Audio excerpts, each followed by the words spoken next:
All right, so as I'm sure you guys know, Representative Katie Hill of the 25th District in California has resigned due to some scandals that were going on, very controversial stuff happening there. Seemed to be an unfortunate situation. And she ended up resigning. So that means special election time. Now, there was some speculation that Cenk Uygur of the Young Turks may be running for her seat. Okay, there was speculation of this. Now it has been 100% confirmed that he is indeed running to win that district. Now, my understanding is he doesn't live in the district, I guess. Um, so that's my understanding, that he doesn't have ties to the district. Or I'm actually not sure about that, but I know that there's the person who was handpicked by Katie Hill to essentially be her successor has ties to the district. I'm not sure what ties Cenk has to the district. But anyways, it is official that indeed he is running for her seat. It says the Young Turks founder Cenk Uygur files to run for Katie Hill's House seat.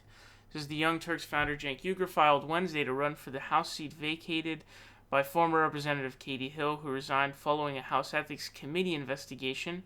An FEC filing dated Wednesday announces the formation of the, quote, Cenk for Congress Committee, with Uygur listed as the group's treasurer.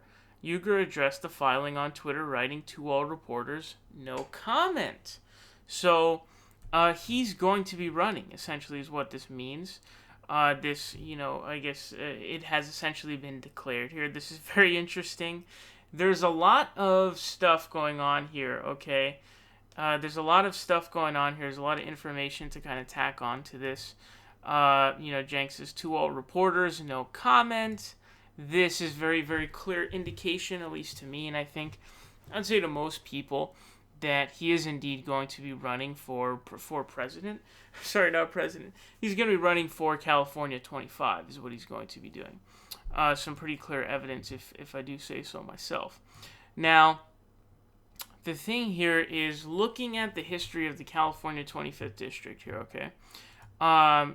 It seems to be the case that Katie Hill had won this seat, but it was Republican held for quite a while, from basically, 93 up to 2019, it was Republican held. So that's, that's quite a while, you know what I'm saying? So, it's over 20 years, something like, 25, 30 years held by Republicans. So you are certainly looking at an interesting district. Now, I bring all this up, obviously, to see, what the odds are of Cenk actually winning, because that is the next question, right? If he's going to run, what are his odds of winning? And that's a good question. The answer to that, I'm not really all that sure, to be quite frank with you. I have to tell you that. Because, Katie Hill was kind of a centrist. Now, that's a slightly debatable, she apparently has supported Medicare for all, but she endorsed Kamala Harris, so that kind of tells you a lot. But to be honest with you, I didn't really see much information about her political background and, where she, really voted for. It seemed to be, what I read is that she said she supported Medicare for all, but also that, she was somebody who endorsed Kamala Harris. So I guess you can keep that in mind. Now, if it's true that she campaigned as a centrist and won as a centrist, I think that the odds of Cenk winning are, not super high or not as high as they could be, because of course Cenk is a pretty, he's a pretty strong progressive, you know what I'm saying? So when you have someone who's a strong progressive like Cenk, and a centrist is the one who won the district, what are the odds of winning the district? We'll see, because, while it's great to run strong progressives in every district, the truth of the matter is, not every single district can be won by a strong progressive, and that's just the truth, It's a district, it's a smaller, very specific group of people, so we'll have to see. Now, something interesting that I saw down here, so it has the dates for the special election. March 3rd is going to be the primary, and the general will be held on November 3rd, and the primary candidates are Cenk Uygur, a bunch of people who I don't know. Christy Smith is the woman who has been, I guess, handpicked by Katie Hill herself. And then, when it comes to the Republicans, an interesting name that I saw here now, I think Stephen Knight, I think he was the one who lost, if I'm not mistaken, to Katie Hill, which indeed he was. So he's, I guess, rerunning again. Then you have George Papadopoulos, which is very weird. I didn't see that. George Papadopoulos, if you don't know, he's the guy who was part of the Mueller probe and all of that stuff, so that's really weird. And in addition to the opponents, Mike Cerno, you guys might not remember this guy. I had actually forgot about Mike Cerno, to be quite honest with you. I thought he just completely fell off the face of the planet. That's what it seemed to be. Now, he says, are you ready for the Cenk/Cerno debates?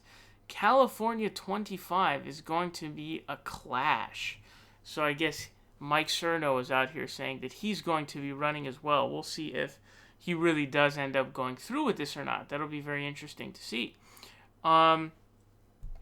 Also, another piece that's very interesting. Ro Khanna sent this out on Twitter saying, it's exciting that a Justice Dem founder and leading national progressive leader, Cenk Uygur, may be the next congressman from California CD25. He will have my support if he jumps in. So this is really interesting because you're talking about a sitting representative endorsing you, as well as a sitting representative who is also in California. He's also a Californian representative.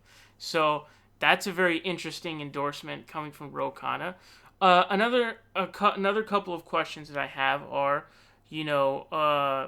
would Bernie Sanders endorse Cenk Uygur? That'd be huge. I mean, if Bernie Sanders were to endorse Cenk Uygur, I mean, I think that would be pretty massive in its effect and what we'd see. And I'm very curious to see whether or not he would actually do that. Now, Bernie did thank both Cenk and Anna for endorsing him. So, obviously they're on his radar. They have been for a while. He's been on TYT. So, I think it's definitely a possibility that he would do that. I definitely think it's certainly a possibility. And another question I would ask is, did Cenk now give his endorsement of Bernie Sanders officially because he knew he was going to announce his candidacy for California 25? That's another good question that I don't know the answer to specifically, but the timing did seem to be pretty convenient with his, official decision to decide to run, just sort of happening at the same time as him deciding to finally give his endorsement of Bernie Sanders over Elizabeth Warren, literally right next to each other, a couple of days apart. In fact, the speculation for him running happened before he gave his official endorsement of Bernie Sanders. So that's also another very good question. So this is making a lot of noise. It will be very interesting to see what exactly is going to happen. But this would be really great. Would it be great if Cenk were to become a representative in Congress? Of course it would. That would be awesome. That'd be really great. He's a really strong progressive, of course. And so it'd be really dope to have him in office. Now, the other question, and the last question, I guess, is what happens to the Young Turks? Does Anna take over? I mean, I would assume that Anna would essentially be taking over the Young Turks because I don't really see who else would take it over, especially since, he's going to be gone. So someone's going to have to take it over. And it's going to look very different because Cenk is obviously, one of the two main people of the Young Turks, although arguably, more of a main than Anna because he founded the Young Turks, obviously, although they're both, the face of the Young Turks, the face of TYT. But it'll look very different, and I say that because that's an obstacle for a lot of people who are big names in the progressive sphere who would, be possible candidates to run for election. I know that Kyle Kulinski has sort of flirted with a run against Chuck Schumer. I think he's up for re-election in 2022, if I'm not mistaken. But I believe that he's flirted with that. Whether or not he's really going to do that, honestly, I kind of doubt it. I really kind of doubt it. But I don't know for sure. I really don't know for sure. But the biggest obstacles do I want to give up my show and do I want to just move on? So how's it going to look? How's TYT going to look? I don't know. I mean, Anna will take over. And it won't look too crazy different because, of course, they've already been sort of having other people involved and, other hosts, of course.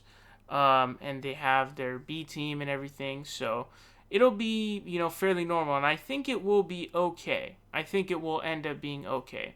But obviously, the more real progressives that we get into office, the better, of course, because we will have, obviously more progressive representation. But anyways, I want to know answers to all those questions that I just asked. Let me know down below in the comment section.